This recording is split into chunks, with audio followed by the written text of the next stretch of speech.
काल Ambad police station या ठिकाणी गुप्त बातमी अशी मिळाली होती की पवननगर या भागामध्ये 14 तारखेला पहाटे फायरिंग झालेला आहे। मग त्या अनुषंगाने डीबीची टीम आणि इतर टीम आम्ही रवाना केल्या होत्या। काय नेमका प्रकार झाला होता ही माहिती आम्ही घेत होतो। सदर भागातील सीसीटीव्ही फुटेज आम्ही चेक करत होतो। तर एका फुटेजमध्ये आम्हाला त्या संदर्भातले व्हिडिओ रेकॉर्डिंग या ठिकाणी मिळालं आणि त्याच्यावरून एक आरोपी आमच्या लक्षात आला। त्याचं नाव होतं रोहित माले की जो अगोदर आमच्या रेकॉर्डवरचा आरोपी आहे आणि त्यांनी हवेत फायर केलेला आम्हाला या ठिकाणी दिसत होता।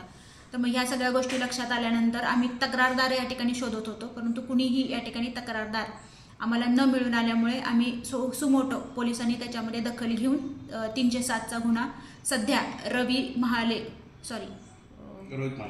महाले विरुद्ध या ठिकाणी दाखल केलेला आहे आणि पुढील तपास या ठिकाणी चालू आहे। नाही, अजून गन ताब्यात आलेले नाहीये। आरोपी ताब्यात आल्यानंतर पुढील तपास आम्हाला लागेल।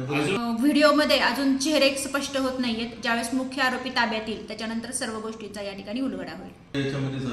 नाही, अजून तरी तसं कुठल्याही प्रकारे लक्षात आलेलं नाहीये। काल अंबड पोलीस स्टेशनमध्ये एमडी ड्रग एकाकडे सापडलेला आहे, चौकशी चालू आहे आणि त्याच्यामध्ये पोलीस सर्व लोकांची चौकशी करत आहेत।